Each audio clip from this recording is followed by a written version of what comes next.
Q and Review, celebrating 40 years of audio production, welcomes you to this week's edition of the Glasgow Times Sports Podcast, recorded from our studio in the Bishopbriggs Media Centre and by our volunteers working from home. Keep up to date with Q and Review news via our Facebook, X, formerly known as Twitter, or Instagram at Q and Review. That's @CUEANDREVIEW,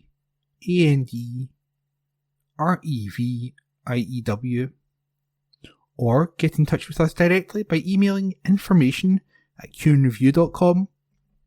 That's INFORMATION @CUEANDREVIEW.com, or by calling us on 0141 772 3979. Please like and share our podcast and give us constructive feedback. Evening Times Sport, August 18. Pocognoli tipped to bring fresh approach to national team. Sebastian Pocognoli was chosen as Scotland head coach to provide the freshness in personnel and style that could take the national team to new levels.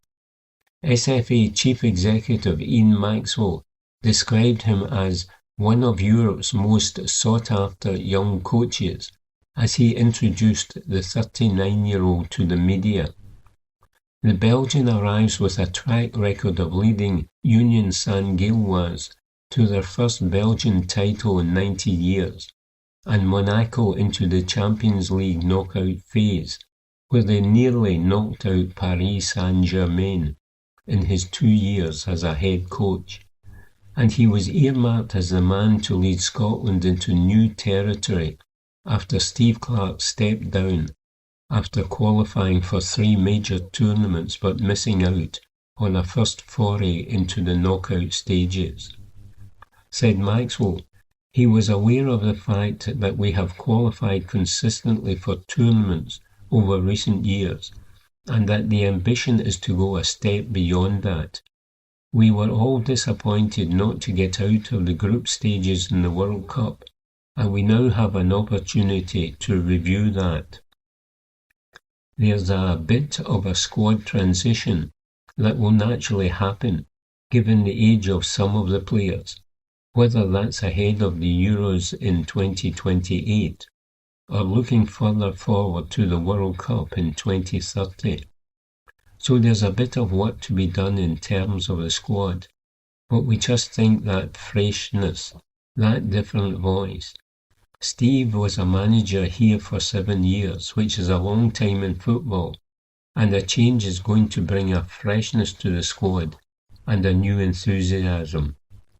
When he was at Union, his record of playing young players was very high. It was the highest in the league, and that's something that we've spoken about. There has to be that transition in any national team environment. That evolution is key and is always going to be important, and he's not afraid of doing that. It's something he's looking forward to, embracing the younger players that are coming through in the country. He's a front foot style coach. He wants to be aggressive. He wants to press high up the pitch. He wants to get after teams. And we think that's the freshness that we need at the next stage of the evolution of the team. Evening Times Sport, August 18. Nick Rogers says, Scottish golfers have been left playing catch-up. The modern world and all its associated nonsense does not half make you feel deflated. The other day, for instance, yours truly received a wonderfully withering email which listed the 10 mistakes older men make that quickly reduce their attractiveness. Only 10? Crikey. Given that I'm 50, and often recoil in horror when I glimpse my own reflection while re-grouting my crow's feet. I thought I'd better scroll through it to see if there were any pearls of wisdom I could use to salvage something from the wreckage of my middle-aged fustiness. Alas, there was naught, and I actually stopped reading when I saw a subheading which stated that one of the many no-nos us increasingly decrepit idiots insist on doing is holding on to an outdated style. Let's face it, folks, this column is not just holding on to an outdated style, it's clinging on to it for dear bloody life. Despite this seemingly rampant erosion of one's allure, however, there remains little flickers of hope in the dying embers. On a visit to the Boys Amateur Championship at Gales Links last week, I reacquainted myself with a club member and canny golfer who informed me that his mother and some of her pals at the local book club were avid fans of my work. We've still got it, eh? Galvanized by this revelation, I threw my shoulders back, pulled my stomach in, and typed out this latest column with renewed vigour, instead of adopting my usual hunched, contorted posture, which resembles Quasimodo peering at a mouse. Anyway, an amble around the fine links during the under-18 showpiece provided plenty of food for thought. Some of you will possibly be aware that the initial starting field of 144 players featured just 2 Scots.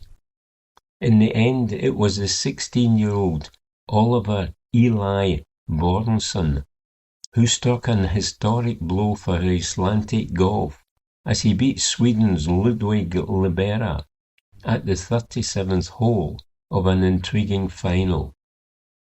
As mentioned before in this column, it's been fairly slim pickings for the Scottish golf scribblers at a variety of events over the summer.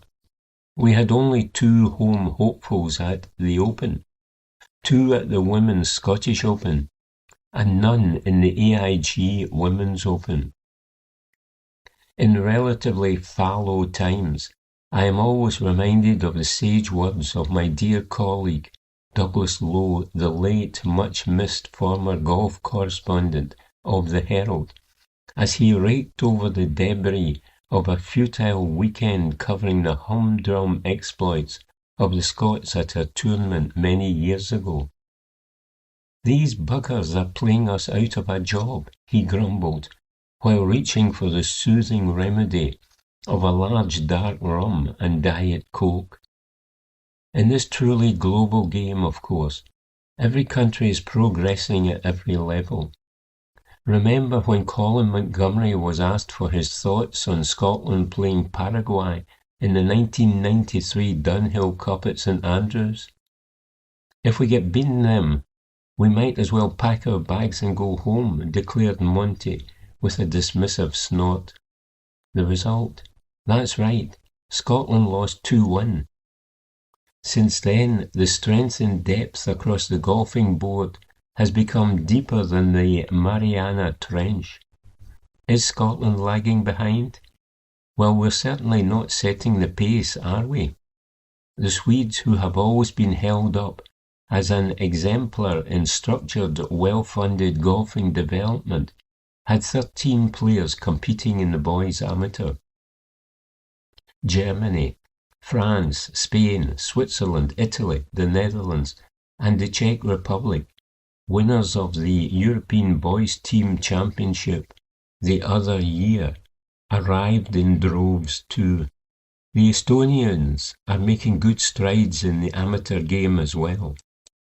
It's a different ball game these days, and the Scots are playing catch-up. As I've mentioned many times before on this page, there is plenty of good work being done to develop talent, but, in many ways, those involved with it are still operating in silos. In this nation's esteemed position as the home of golf, of course, We have no divine right to success. We were spoiled by the exploits of Sandy Lyle, Monty, Sam Torrance, Paul Lawrie and Katrina Matthew, who were all successful for very different reasons.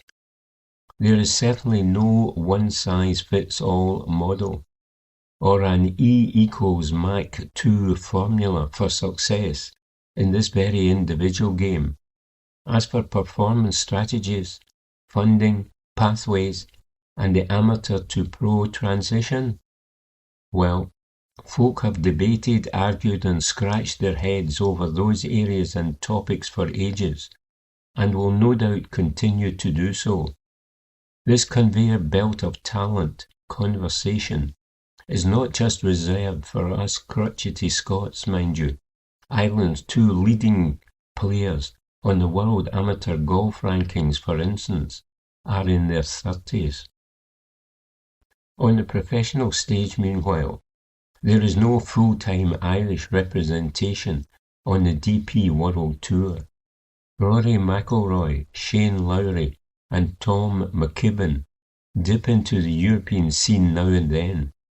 That's a pretty good trio to have, but there's a considerable void to fill below them.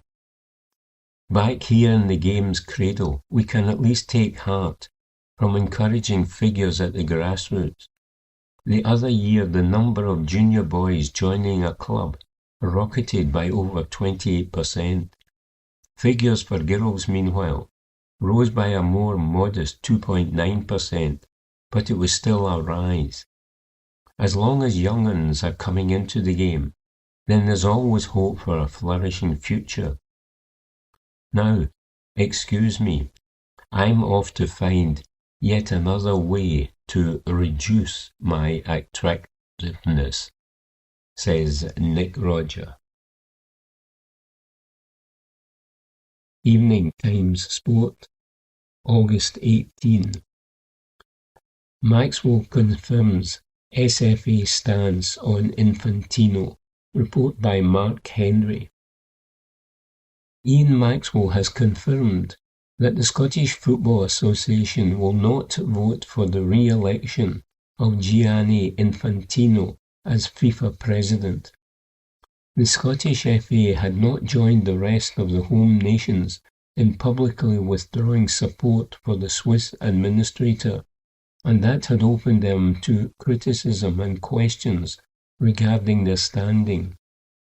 That came after Infantino suggested his plan to sell off 21% of FIFA's commercial and ticketing rights to a private investment company. Those plans were ditched after they received widespread condemnation, and that left Infantino clinging onto his role with re-election coming up. Now SFA Chief Executive Maxwell, speaking to the BBC, has come out and admitted Scotland would not be voting for Infantino and instead be standing with UEFA and their associations against the Swiss. The position of the SFA has been clear since the 55 national associations met, said Maxwell, speaking yesterday. We have aligned ourselves with the UEFA position, and 55 nations are stronger than one voice. Their statement since then has talked about a lack of confidence in the FIFA leadership, and the Scottish FA agree completely with that decision. The Scottish FA will not be voting for Gianni Infantino come the re-election in early 2027. Last week, UEFA, the Asian Football Confederation, and CONCACAF requested a review of Infantino's conduct in an open letter urging him to resign. He has been accused of bringing the integrity of the game into disrepute. Evening Times Sport, August 19. Celtic's Carter Vickers out to make up for lost time. Report by Josh McCafferty.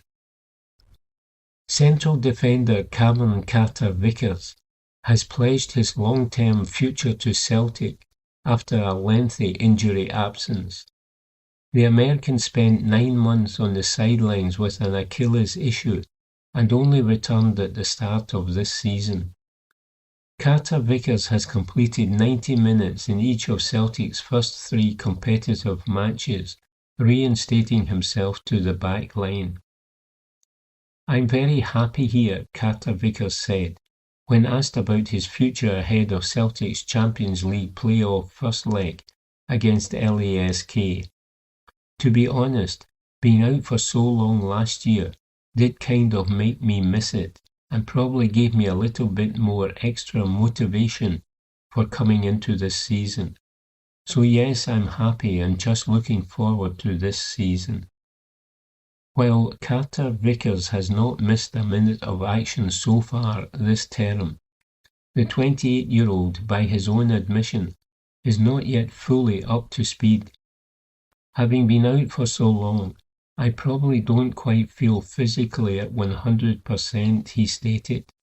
"Obviously in terms of injury I'm fine, but just in terms of regaining fitness and sharpness. But I think that's something that any player deals with throughout the course of a season. There are always ups and downs physically as you go throughout a season. I think especially with an Achilles, what it does, it's kind of like a spring. So it's just natural that it takes a bit of time to get that last 1, 2 or 3% back. I don't think any player's ever happy. They're always trying to push to give more and trying to get more out of themselves." Carter Vickers initially injured his Achilles against Sturm Graz in the Europa League last October. Carried off the pitch on a stretcher at the end of the match, it was an undoubted low point in his career, but the centre-back says it did not have a huge effect on him mentally, and he frankly admitted, "It was obviously a random one. It just kind of happened in the last minute of a game. It just went. The way I look at it, there's nothing you can do about it. You cannot control any of it, so why worry about it?" Since that night against Graz, there have been sweeping changes at Celtic. Brendan Rodgers resigned, Martin O'Neill returned, was replaced by Wilfred Nancy, then returned again, before being named permanent manager in June. Carter Vickers added, "I think trying to think back to that point in time, which was a while ago now, I think if you look at the squad now compared to that, you would probably say we are slightly better, in a better place. I think the signings we have made have definitely hit the ground running and are showing their quality. So yes, definitely, probably in a better place than then." Camilo Duran, Kapser Hoch, Hazem Hassan and Mika Bor, bought for a combined fee in the region of £30 million, are in contention to face LASK.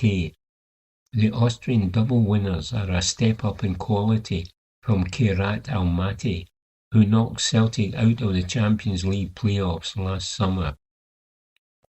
And Carter Vickers added, "We watched a bit of them and they definitely look like a physical side, a lot of athletes in the team, so it will definitely be a challenge for us and a tough game." LASK's 6'4" striker, Samuel Adeniran, looks certain to ruffle a few feathers in the Celtic backline. And Carter Vickers added, "You've just got to deal with what's in front of you. Obviously all different types of strikers give different types of problems, and sometimes the big ones can be a bit tricky to play against, but it's something that I enjoy, and I'm looking forward to it." Carter Vickers keeping Adeniran quiet could be crucial to Celtic's success over the next 7 days. Internally, the squad are keen to put last year's Kazakh nightmare behind them and return to Europe's top table.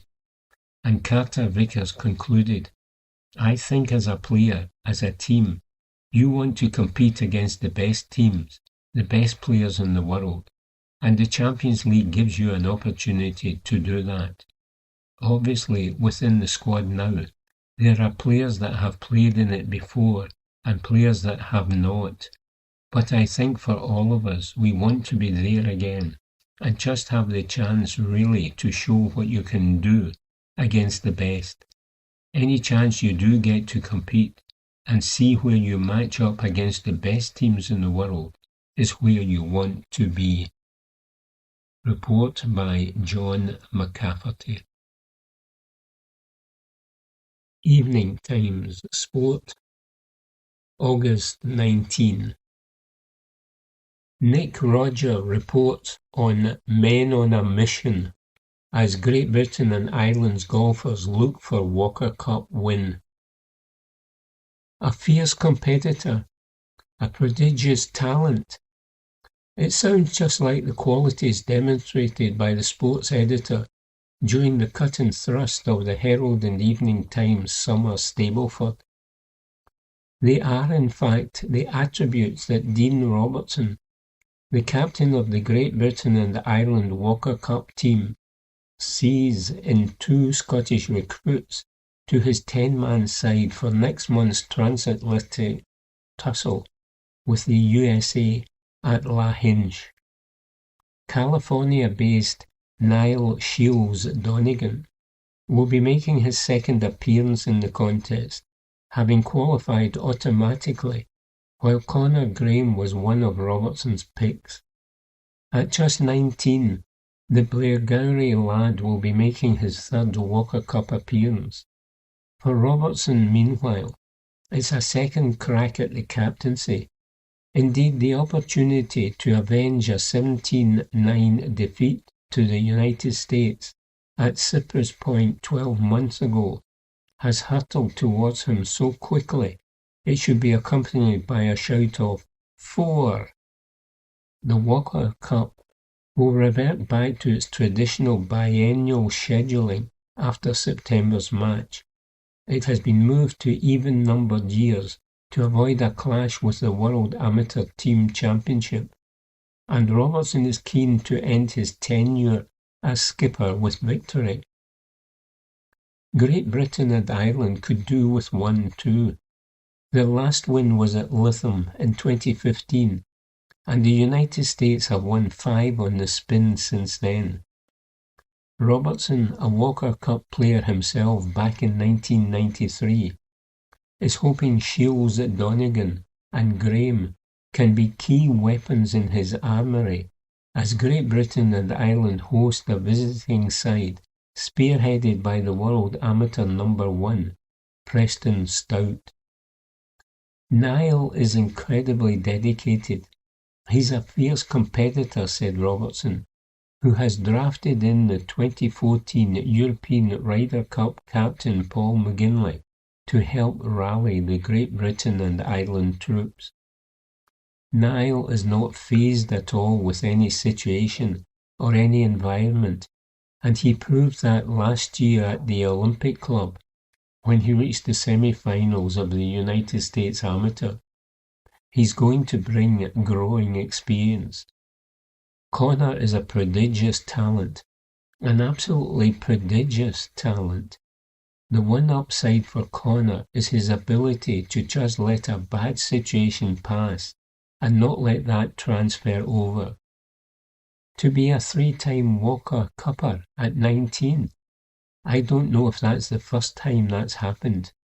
The 2 times that he's been involved before, he's been on a losing team, and I'm quite sure that Conor is going to be super focused to put a win to his record this year. As well as his 2 compatriots, Robertson's side also includes the lone Irishman and reigning amateur champion Stuart Grehan and Jack Whaley, who became just the Englishman, the 3rd Englishman, to win the United States Amateur Championship last weekend. The Rotherham man's confidence will be so sky high, He'll probably fly over to Lahinch on his own thermal updraft. They're all so excited, added Robertson, of his team's reaction to Whaley's conquest. Every one of them was texting me the other night. To have the amateur champion and the United States amateur champion in your roster is not something that Great Britain and Ireland can say that they do often. We are pumped to have these two current champions in the Great Britain and Ireland team. Collectively, we have a whole lot of experience. Stuart Graham is 33 and the old one, but winning the amateur this year, and with the Walker Cup being in Ireland, he's going to be a real leader for the Great Britain and Ireland team. I couldn't be more proud to have him as that. I'm sure he'll rise to the occasion. Should Great Britain and Ireland rise to the occasion and end the USA's winning run on Irish soil, the torrents of Guinness will flood Lahinch Main Street. A year ago, Great Britain and Ireland were just a point behind heading into the final day singles as they chased just a third victory on United States turf. The hosts, though, showed their class in the head-to-head jousts and won the session 8.5 to 1.5 to romp to victory. Our big focus last year was in creating momentum in foursomes play and getting a platform which to then kick on from in the singles, said Robertson, whose side won the opening foursomes 3-1 and shared the second session 2-2. We did that well, I felt, but given the strength of the United States team, we were outplayed in the singles. So a big focus and emphasis has been on the singles play this year.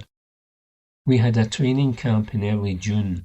I had Richie Ramsey, Grant Forrest, Cameron Adam, David Law, Jack McDonald. I had a whole host of DP World Tour players there, playing singles head-to-head against our players and learning from one another. They were so giving of their time, it was incredible. We have a mission, and that's one team with one purpose. Report by Nick Roger. Evening Times Sport, August 19. Rangers make their 11th summer signing. Report by Blair Meikle. Kosta Nedeljkovic insists it was an easy decision to sign for Rangers after meeting Derek McInnes and 5 or 6 days of negotiations. The Serbian right-back was this morning confirmed as the 11th summer arrival at Ibrox, penning a season-long deal from Aston Villa. Rangers will be obligated to make that permanent next summer, provided certain conditions are met across the campaign. McInnes has further strengthened his defence after the arrival on the left side of James Penrith, who impressed on his debut against St Mirren. Ross McCrory and Dujon Sterling have shared right-back duties so far this season, but both can play in other areas of the pitch, while Nedeljkovic is a specialist in that position. After several days of chatting with the manager, the 20-year-old has opened up on his move to Glasgow in his first interview with Rangers TV and said, "It was amazing, because the last 5 or 6 days we have spoken a lot. So for me it was an easy decision after the first meeting with the coach. I made this decision and I only wanted to come to Rangers. 3 years ago I started my senior career with Red Star. After this I went to Aston Villa and continued with Leipzig for 18 months. So now I come to Rangers. It is a big opportunity and also it is a big responsibility, because I'm always obsessed with a big success and always trying to stay positive and work hard. I know I'm ready to help the team. We will work together and progress together." having come through at Crvena Zvezda. Nedeljkovic knows all about playing in huge atmospheres and in massive derbies. Having heard all about Rangers, Ibrox and the fans, he feels it will be similar to what he has seen in his homeland and is looking forward to sampling it. And he enthused, "I hear amazing words about the atmosphere here, so it's similar to Serbia. I feel from the first day, I feel here like home, so I'm very excited to play at Ibrox in front of the fans, and I will give my best. I'm very excited. I cannot find the right words, because Glasgow Rangers is such a big club. It's a big family, a big part of the fans. I am really excited to join this club and to help with the team to have a big success together and to have an amazing season." A new teammate of his is midfielder Vanja Dragojevic, who signed from the other side of Belgrade in Partizan. As well as being on opposite sides of the rivalry, the pair have actually played together at international level, and Dragojevic was there to greet his compatriot upon his arrival. Said Nedeljkovic, "Yeah, let's say he was the night agent these past few years. Me and Vanja, we know each other for the last 10 years. He was in the Partizan Academy. I was in the Red Star Academy. So this is a little bit of a derby rivalry, but we are so close friends. The first time when I went from Serbia 3 years ago, it was hard adapting to life abroad. I had to get used to living alone. But now he's here, it should help, because we are so close in our private lives. In Belgrade, we're always going out, drinking coffee, speaking about everything. With the national team, we played together in the under-19s, under-21s, now in the first team. So we are so close, and it's good for me to have him here." Report by Blair Miko. Evening Times Sport, August 20. Duran at the double as Celtic take control. Celtic 3, LASK 0. Report by Josh McCafferty. Celtic will take a commanding lead to Linz next week after defeating LASK 3-0 in the first leg of their Champions League play-off. Moses Usor thought he had opened the scoring for the Austrians inside 39 seconds with a rasping volley above and beyond keeper Viljami Sinisalo, only to be ruled offside. His teammate Samuel Adeniran spurned a brilliant one-on-one chance moments later. Camilo Duran had a few half chances as Celtic responded to the early Austrian pressure. Their opener then came on 26 minutes through Benjamin Nygren.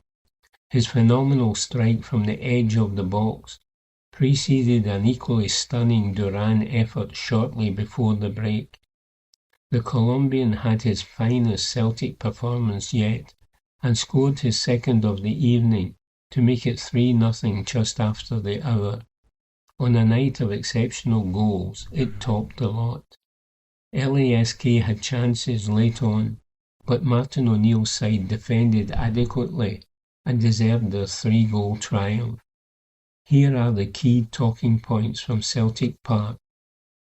2 stunners set the tone. When Celtic need goals, more often than not Nygren answers the call. After a few early scares, the ball fell to the Swede on the edge of the LASK box, following Kieran Tierney's cross. With a fine left-footed volley, the ball flew into the top right corner of Lucas Jungwirth's net, and Celtic Park exploded. Of the 25 goals Nygren has now scored for Celtic, this was doubtless the greatest in terms of both grandeur and significance. The 25-year-old has netted 4 times in as many games this season and, in comparison to last term, is contributing far more in build-up play. He was happy to drop deep here and keep play ticking over in midfield, even adding an assist to his name later in the match. Just 12 minutes separated Nygren's opener and Duran's almost identical strike. The Colombian latched onto a cleared Tierney cross just outside the penalty area and fired the ball, left-footed, into the same corner of the goal his colleague did. The Colombian scored 5 Champions League goals last season and has looked bright in his first few Celtic appearances. After opening his account at Tannadice on Saturday, Duran appears to have found his shooting boots in green and white. Celtic could not have asked for a better first half. The identity of the scorers was no surprise either. Duran. If you thought Celtic's first 2 goals of the night were good, the third topped the lot. Duran, in an outstanding performance, picked up the ball well into LASK territory after some smart link-up play with Nygren. He unleashed a stunning effort into the top left-hand corner for 3-0. Duran has been compared to Dazen Maeda in his early Celtic days, and his terrific recovery run from the LASK third to his own, to win back possession moments after scoring his second of the night, was typical of the now departed Japanese attacker. O'Neill has been excited about Duran since watching him in his first training session out in Celtic's pre-season camp in Portugal. The 24-year-old has hit the ground running and looks a bargain at £5.5 million. How did LASK look? LASK manager Dietmar Kubauer could be accused of engaging in some old-fashioned mind games ahead of this one. Celtic have a little bit more pressure because everybody knows Celtic, Kubauer said in his pre-match press conference. We are a small club, but still a good club. But for Celtic, it's more pressure than us. Kubauer, who took charge of LASK last October and subsequently led them to the Austrian League and Cup double, set his team up in a 3-5-2 formation. From the game's infancy, their strength in transition was evident. Informed striker Samuel Adeniran, who stands at 6'4", began up top alongside the Nigerian Moses Usor. Adeniran had scored 5 goals in his first 4 appearances of the season. It really should have been 1-0 LASK, who posed a notable threat on the counter-attack throughout. Although Celtic are ahead, they must remain wary of their opponent's attacking threat in Austria next Tuesday. Mika Bor's first start. German midfielder Bor made his first competitive Celtic start here, bought last week from Paderborn for a fee that could rise to £6.5 million with add-ons. This was his maiden appearance in European football.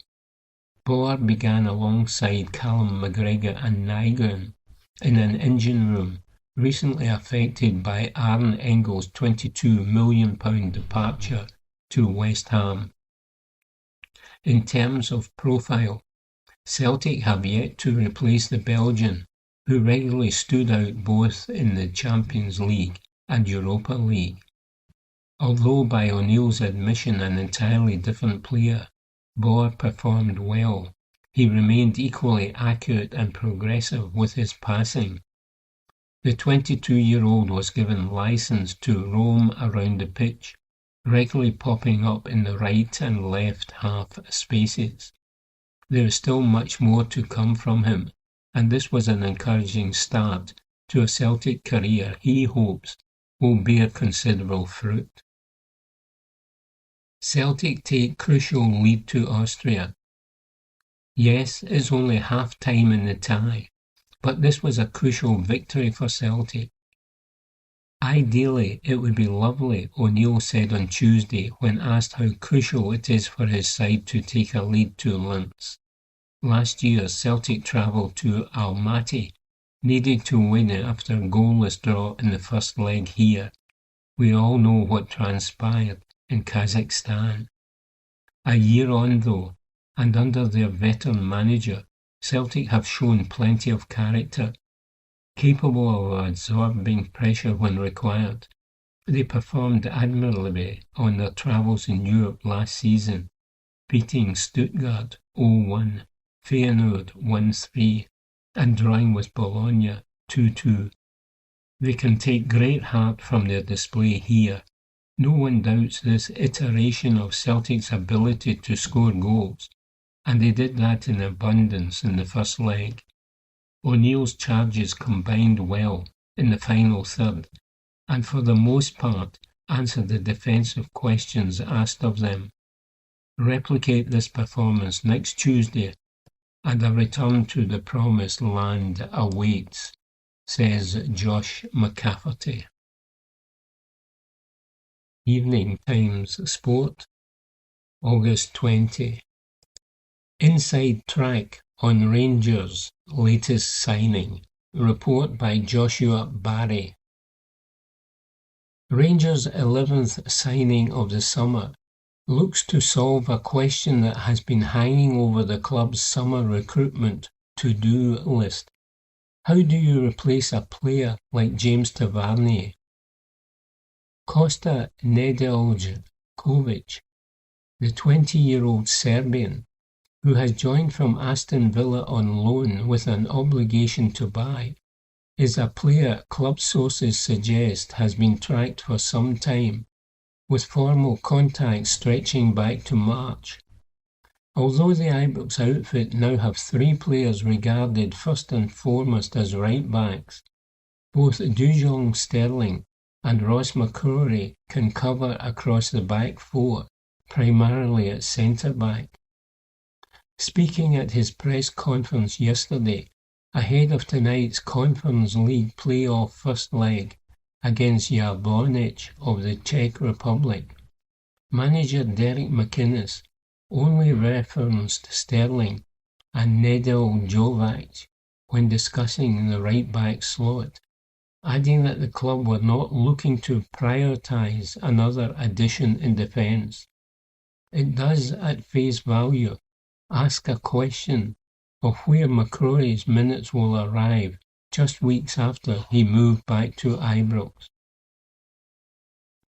Said McInnes, "It was a position we identified at the start of pre-season. We looked at various options. The club had been reliant on Dujon, who has had his history of injuries, so we wanted to bring in a different type of fullback. I've got a high opinion of Dujon, but with Kosta, you get a player similar to Vanja Dragojevic in a full-back position. Real enthusiasm, athleticism, and the ability to get up and down the pitch. He shows good quality and a real eagerness to play the role. As a young player, there will still be areas to improve, but we are looking forward to helping him develop. His eagerness to come here was clear in the conversations we had with him a few weeks ago. It was something we were always keen to do." While Olwethu Makhanya and Manny Fernandes can play both as left-sided centre-backs, neither are left-footed.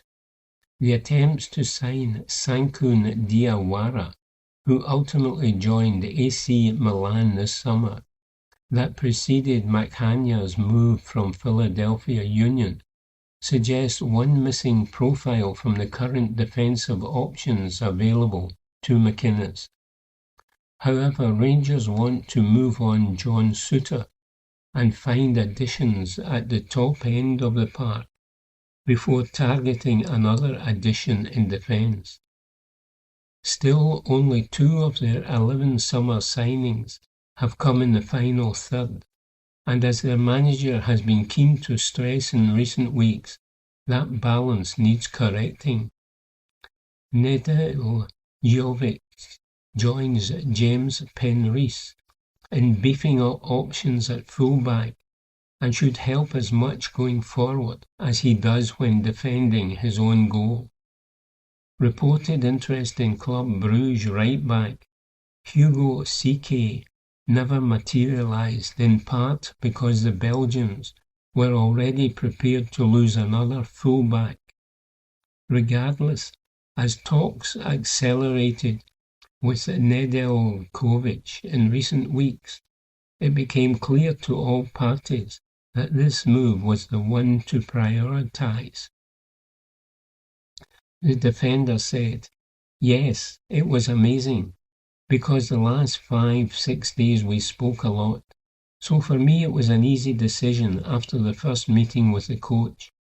I made this decision, and I only wanted to come to Rangers."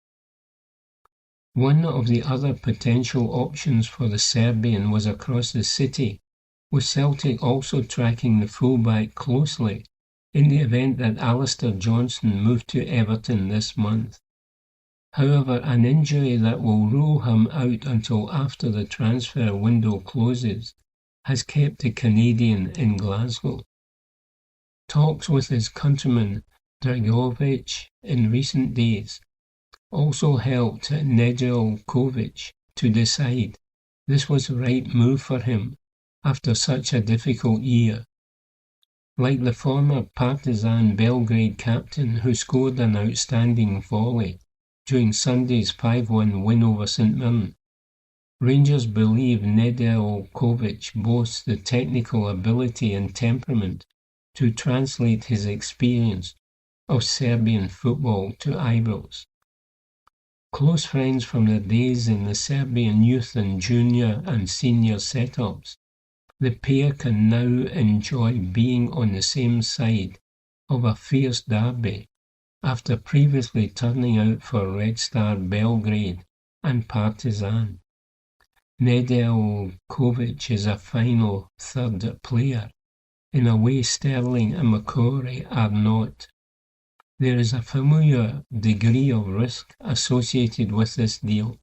After all, he managed fewer than 300 professional minutes last season on loan at RB Leipzig from Villa.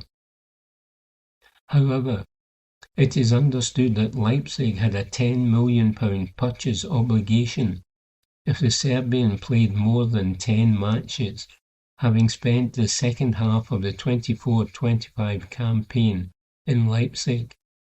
After injury issues throughout the season, the fact things did not work out in the Bundesliga was circumstantial.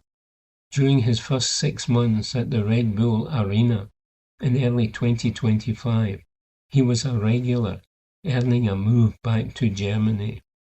The loan move to Ibrox features a conditional obligation of £4 million, based partly around a high number of appearances, which protects the club from a straight obligation to buy should a serious injury resurface. Put simply, you do not get a player of his quality without an asterisk of injury or a difficult season attached.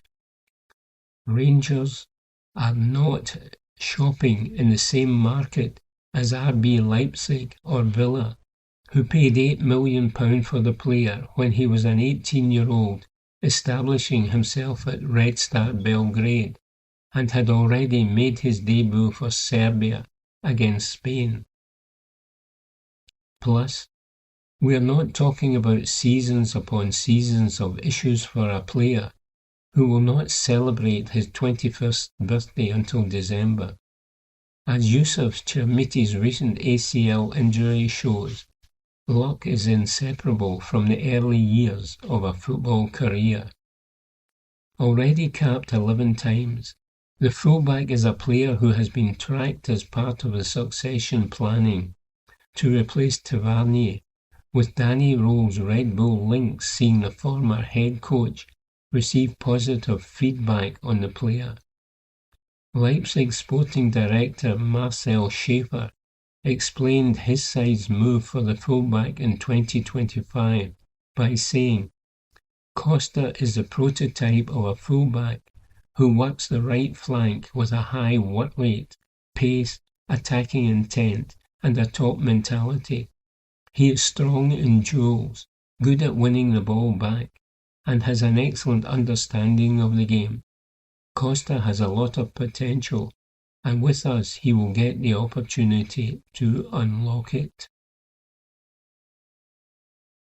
Evening Times Sport, August 20. O'Neill hails performance of unsung Celtic star. Report by Blair Meikle. Martin O'Neill hailed the performance of young Celtic right-back Colby Donovan in the win over LASK. The Scottish champions will take a 3-goal lead to Austria next week for the second leg, after a thumping victory over the Austrians with 3 spectacular goals from Camilo Duran and Benjamin Nygren. Those two stole the headlines, particularly Duran, after a sizzling all-round display, but Donovan also put in a big shift at fullback. With Alistair Johnson injured, the 19-year-old has big shoes to fill, but did so with aplomb last night. And O'Neill praised the performance from a player with a big heart. And he said, "He did great. He really did great. He's got a big heart, and that's nice to see, really nice to see. He's a local lad as well, and loves it. Loves the football club, loves playing. His enthusiasm is boundless. He stuck to his task brilliantly. He just goes for it. He's always trying to improve his game, trying to improve his first touch, things like this. But overall, I don't think you can compensate for the heart that he has."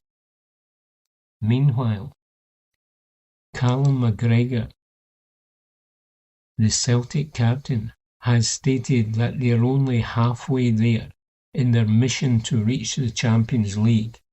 This comes after that strong 3-goal win. McGregor praised the team's performance, but urged caution ahead of the return clash and said, "That is what we are always working towards, trying to get the club into the Champions League. We're only halfway there in the tie, but it was a fantastic performance and a fantastic result. Now we have to go and finish the job." McGregor singled out Camilo Duran for praise after the forward scored 2 goals and added, "2 unbelievable finishes. We have seen that from him in pre-season. He has looked a real threat. The thing I love most about him is his work rate for the team. Seeing him chasing by 80 or 90 metres to help the team when you are 3-0 up is amazing. That is what we demand of each player. He has star quality as well." The captain also believes the team's evolving profile gives them an edge at the top level and continued, "The profile of the team has a lot of speed and strength. The physical boys can all play football as well. You saw that in moments tonight when they came to press, and we just popped the ball through them. As soon as we get turned, we look like a real threat and look like we can score goals." McGregor also commented on the improving connection between the team and their fans after a tough end to last season and said, "I have always said it is our job to bring the atmosphere and the happiness. We got to a point at the end of last season with the way we finished, and it was always important that we tried to strengthen that position.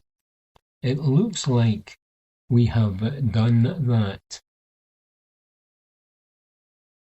Evening Times Sport, August 21.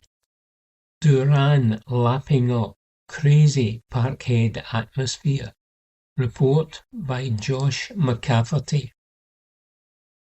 It is unlikely Camilo Duran will ever repeat a brace of such exceptional quality in a single match. In the 30th minute of Celtic's Champions League playoff first leg against LASK on Wednesday night, the ball fell to the Colombian on the edge of the box. He could not have connected with it more sweetly, striking a ferocious volley beyond a helpless Lucas Youngworth. Then, as his team asserted their dominance in the second half, Duran finished off an exceptional team move, finessing the ball into the top left-hand corner of the net for 3-0.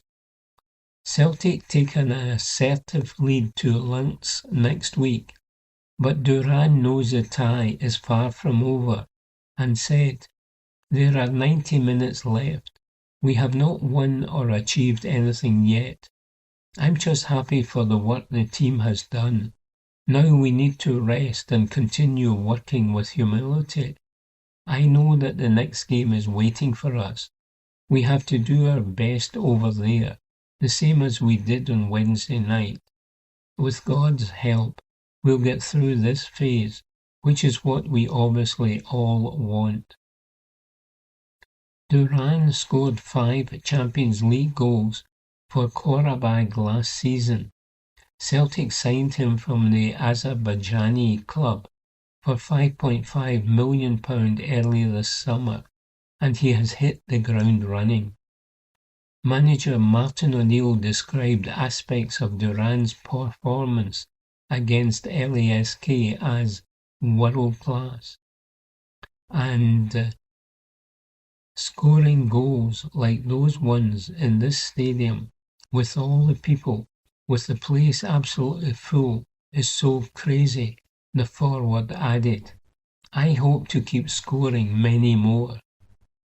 With Qarabağ, Duran faced Benfica, Copenhagen, Chelsea, Athletic Club, Napoli, Ajax, Frankfurt, Liverpool and Newcastle in last season's Champions League. The Celtic Park atmosphere, though, dwarfs what he felt against some of Europe's elite in 2025-26. Duran explained, "It is totally different to anything I experienced in the Champions League last season. Celtic are the biggest club in Scotland. The stadium is always full. The fans are always supporting us, and that can make a huge difference in the Champions League as well." Duran has taken to life in Glasgow like a duck to water. 3 goals and an assist in his first 4 competitive Celtic appearances illustrate as much. Off the pitch, his family has settled in well despite a language barrier, with Celtic's coaching staff, Sean Maloney, Mark Fotheringham, Ross Grant and Stephen McManus, central to his early season form. Duran said, "Since I arrived, the coaches and the other players have helped me in the best way. That has helped me to adapt more easily, and it's been reflected in what I have done on the pitch. My family, my parents and my wife Valentina were here with my daughter Emily.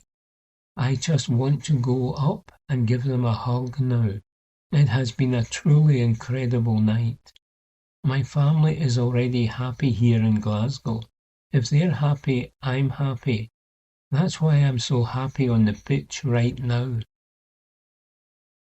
Duran's first 4 Celtic appearances have come on the right flank.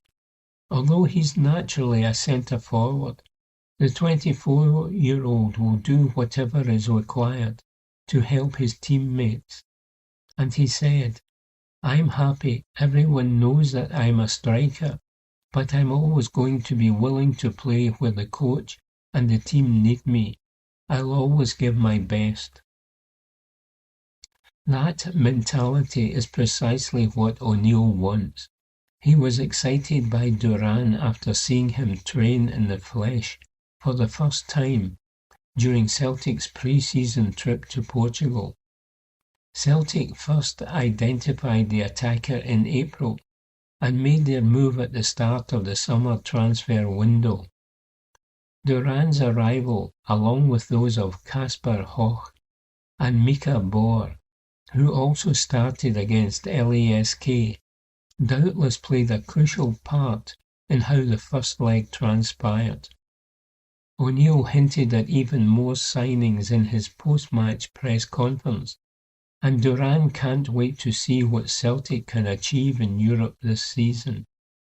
And he said, "Yes, I'm excited after seeing everyone do such a good job against LASK. Everyone ran for 90 minutes and gave their all. That's how the Champions League matches are. Now we need to rest and think about the next match. We need to do a good job and move on to the next phase. Hopefully, there is a lot more to come." Report by Josh McCafferty. Evening Times Sport, August 21. McInnes praises Rangers star for calmness. Report by Blair Meikle.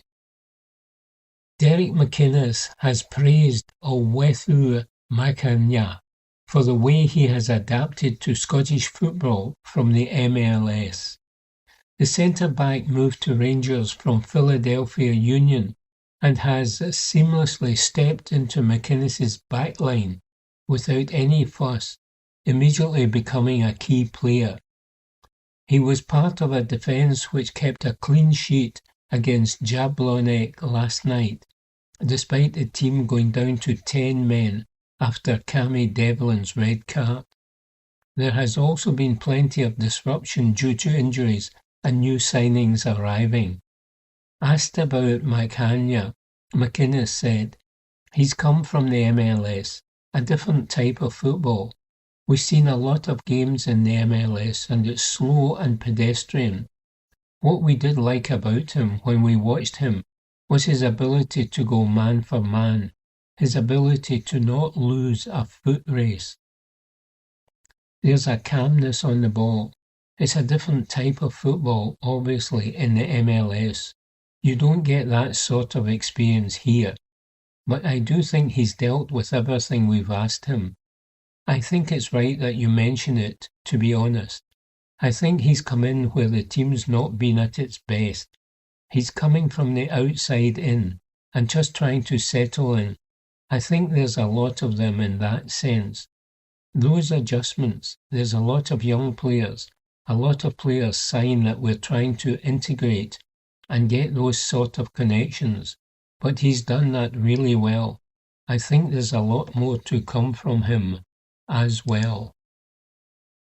Meanwhile, McInnes has reacted to that first leg victory and he has criticised the first half performance in their win-goal-win. He was dissatisfied with his team's early display in Conference League qualifying, saying they lacked width, tempo and intelligence.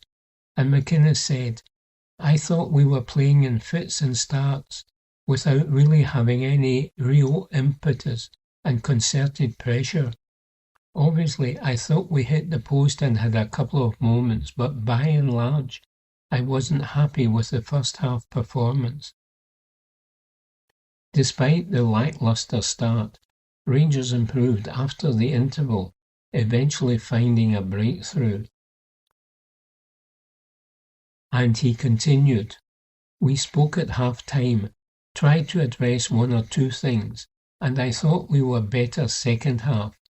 I thought we played forward, we timed runs better, we connected the game better, and I thought the second half gave us a far better chance at causing them problems. We got the goal, which we deserved at that point. I don't think they caused us too many problems in terms of chances or saves for either to make. I felt the second goal was coming. I felt there were some decent passages of play. Gassama has got to score and make it 2-0. A big moment, that. The manager had no complaints over Devlin's dismissal, despite initially thinking the incident would result in a penalty for the home side, and McInnes added, "I thought it was a penalty and we were just debating who was taking it, with Lawrence or not on the pitch. I have seen it again. It's a red card. There's no debate. I think it looks a hell of a lot worse than it actually was. He's obviously trying to feel a contact, but because his leg was up to try and put his body in, it's caught the boy on the shin. It looks terrible. When you see the stills of it, it looks like a red card all day long." Meanwhile, McInnes has said Rangers' rebuild is not complete despite 11 summer signings, and he believes more additions are needed to improve the team. Despite being pleased with that win last night, he admitted the team needs more quality, pace and invention in the final third, and continued, "We do need to add to the squad, that's clear, but those players that we add will help get improvements from the ones here." The manager has previously said a winger and striker are priority signings, with the club working on deals before the transfer window closes. He expects talks to intensify, aiming to secure at least one new signing within the next few days, and continued, "We'll pick up on that after the game with everybody involved. We're trying in a few different areas to get the right players in, players with the right quality. We've been really focused on certain ones. I'm quite hopeful we can do one in the next few days, because we are working extremely hard." McInnes also spoke about the importance of having more pace and quality and an invention in attack, and continued, "I do think that having that extra level of pace and quality and invention in the top end of the pitch is going to be massive for us to improve. If we can get that, I'm pretty confident we can improve.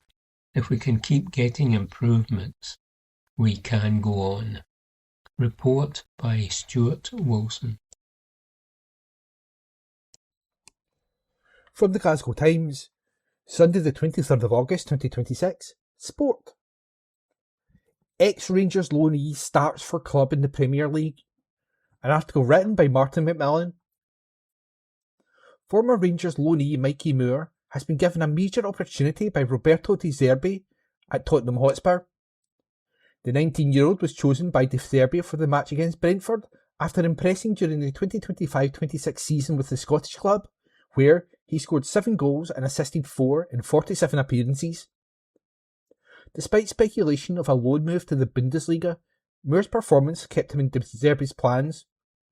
De Zerbi said, "I am happy with Mikey Moore.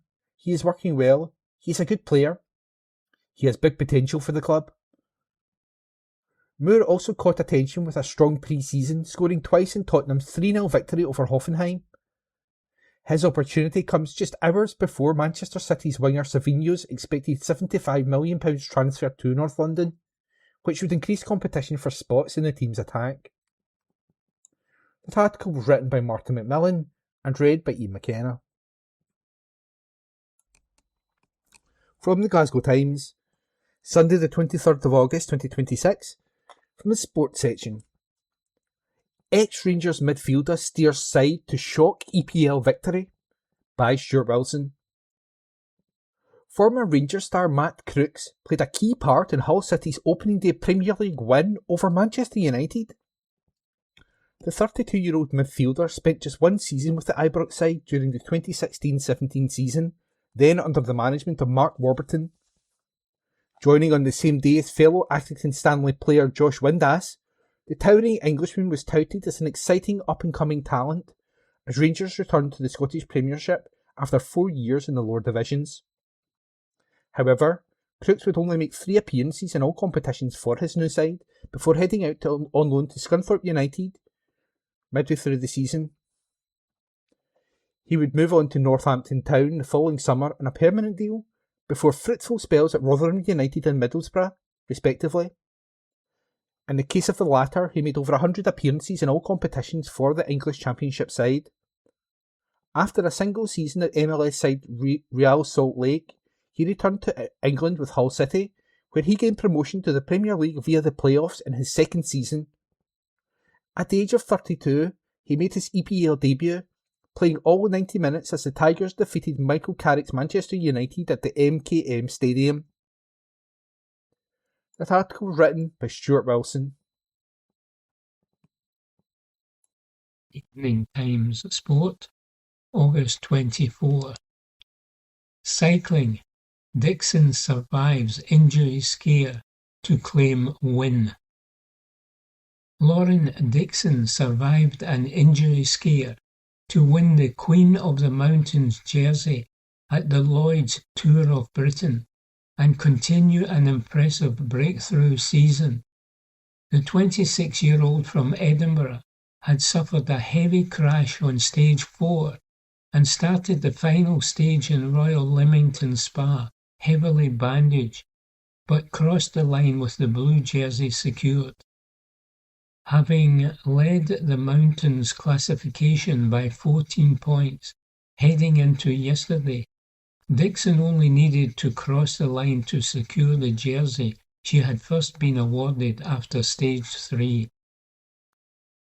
I didn't feel amazing on the final stage, but once we had the breakaway, it was the perfect situation for me because it meant we were just sitting in the bunch and being attentive to stop any counter-attacks.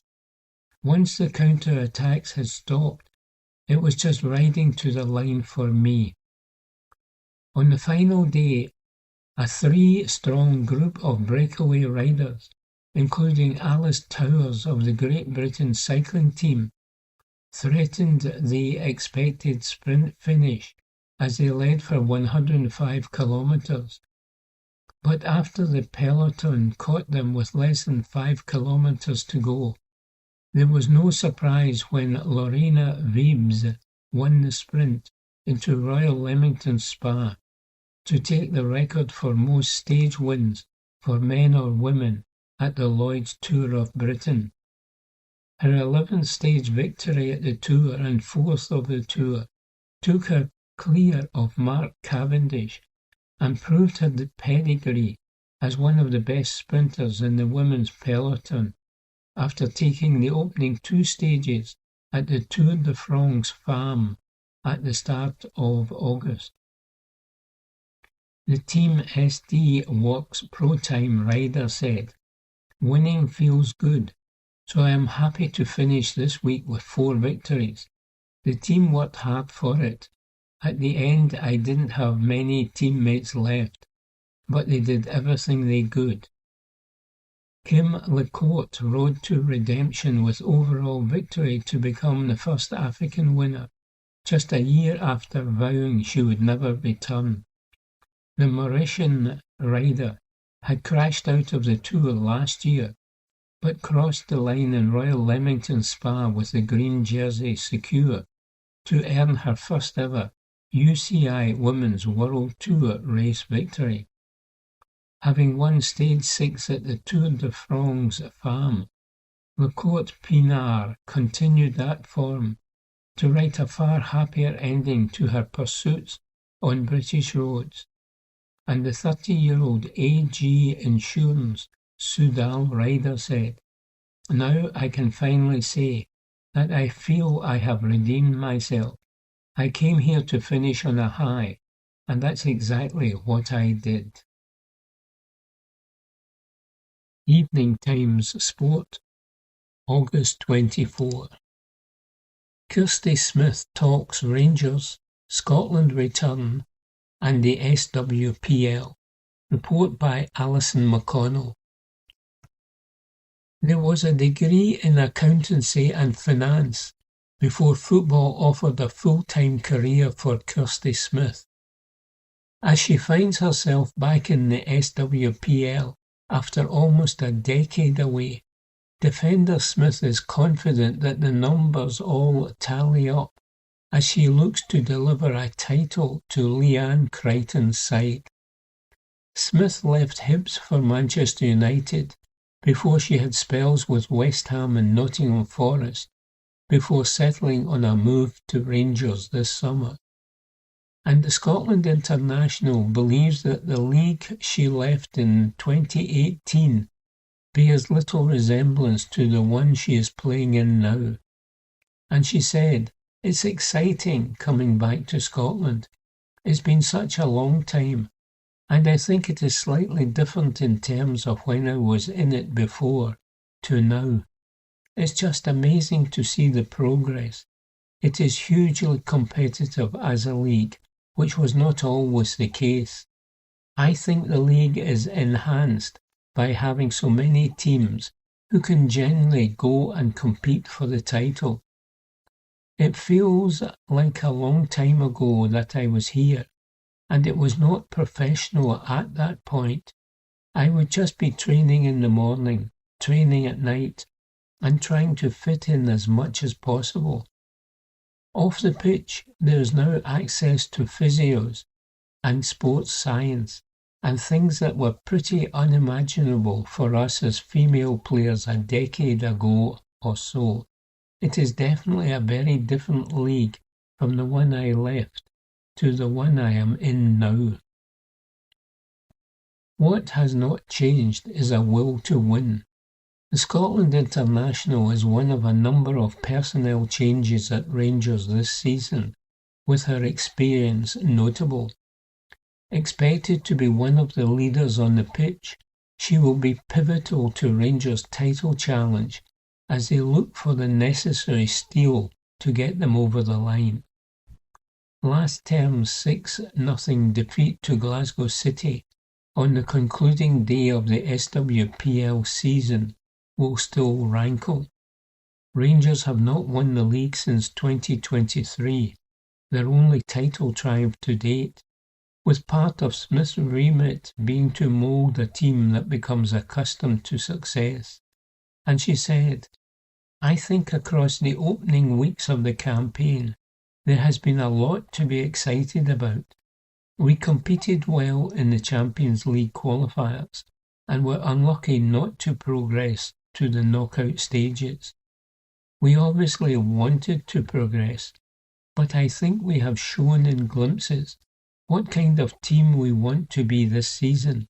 It is about sustaining a level of performance on a consistent basis. There is a fantastic squad of players here. I have been made to feel so welcome, but there's a lot of quality in this squad. It's about making sure that we go and make sure that translates onto the park." A significant driver for Smith when it came to her return to the SWPL was the chance to work with Crichton, an international teammate and part of the first Scotland team who qualified for the European Championships and then the World Cup. Smith is well used to the demands of Crichton. The Rangers manager took her first managerial role last summer, with just 10 days between her being put in place and the league kicking off. She has had a little more time this season to prepare for the demands of a fresh campaign, and Smith is fully aware of just how much of a hard taskmaster she can be. "She is a winner," she said of the Rangers manager. "She was like that as a player, and she is like that as a manager. Obviously it is strange that I've played before, but at the same time I know the kind of quality she has.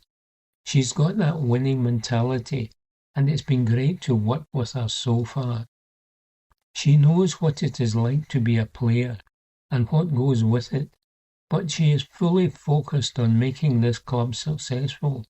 We know what the demands are and what the expectations are here at Rangers.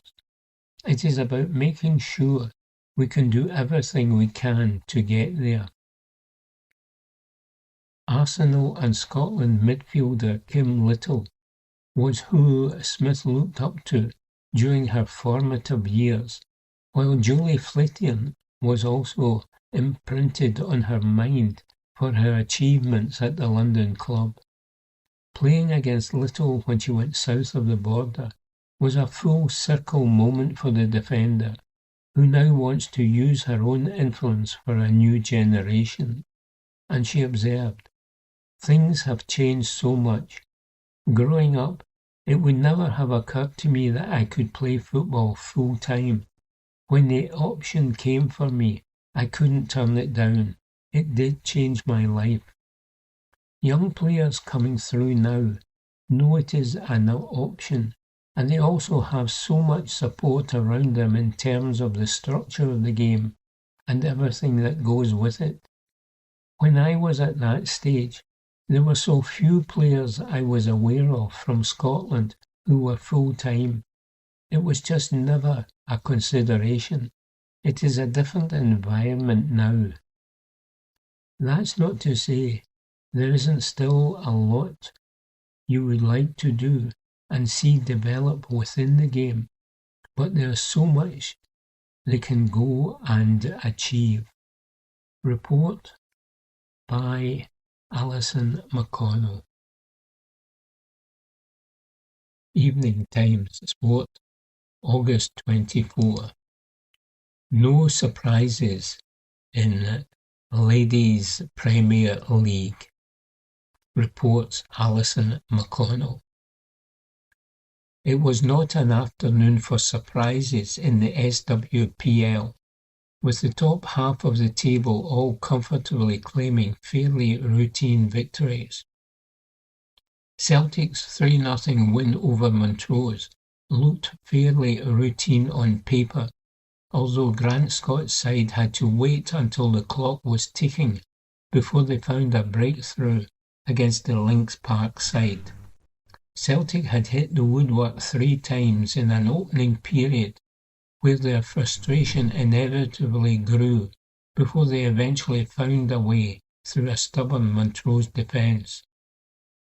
It might have been a different outcome had Montrose not had a goal chopped off, or one effort hacked off the line, as Scott was quick to accept. Casey Howe netted in the 82nd minute before Celtic turned the screw with the returning Maria McInerney scoring on her first appearance since hip surgery that has had her out since the end of April. Izzy Fisher added a late third. The Celtic manager said, "We had to ride a bit of luck in there with a disallowed goal and a clearance off the line, and when you don't take your chances, that is the risk you run." But credit to the players. Patience is key in these games because Montrose are well drilled and well organised. We played well, and we asked the players to be patient because there can be risk that you get frustrated. Celtic hit the woodwork 3 times in the opening period, and Scott continued, "You do begin to wonder if it is going to be one of those days." Hibs beat Partick Thistle 3-1 to build on their opening day 7-0 victory over Motherwell. Defender Siobhan Hunter claimed a headed double for Joel Murray's side, while Sophie Timlin also turned the ball into her own net. Sienna McGoldrick had briefly levelled the game after Hunter's opener, but parity had lasted a mere 4 minutes. Murray, though, has warned that Hibs need to be more clinical, and she said, "We cannot be reliant on set pieces. We did well in both boxes, but we want to get our goals from open play." Hearts' defence of their title continued with a 5-0 win over the Fir Park side that maintains their perfect start to the season. Monica Forsyth and Carly Johns claimed a double apiece. with Carly Girasoli also chipping in to give Andy Thompson's side a comfortable win over a Motherwell team who have shipped 12 goals across their opening 2 games. Glasgow City got their first points of the season on the board, following a 3-0 win on the road at Aberdeen. Leanne Ross was satisfied with the victory, but has said her side still need to find that killer edge within games. Kelly Brady claimed the opening in the first half, before Emily Gray and Erin McLaughlin netted after the break. Said Ross, "We need to be better at breaking down that lower block. We created far more chances in the second period. We spoke about that after last week, about creating chances and then being ruthless in the box. It is something we looked at this week. There were chances that we should have taken, so we need to add those finishing touches, but it will come as the season goes on." Rangers were emphatic winners against Spartans with a 7-0 win, the biggest scoreline of the day, as Katie Wilkinson netted 4. Caliste Brookshire and Laura Berry were also among the goals. The opener came from a Robin McCafferty own goal. Report by Alison McConnell. That concludes this week's edition of the Glasgow Times Sports Podcast. Please remember to subscribe to our channels at Q and Review and to tell your friends about our service.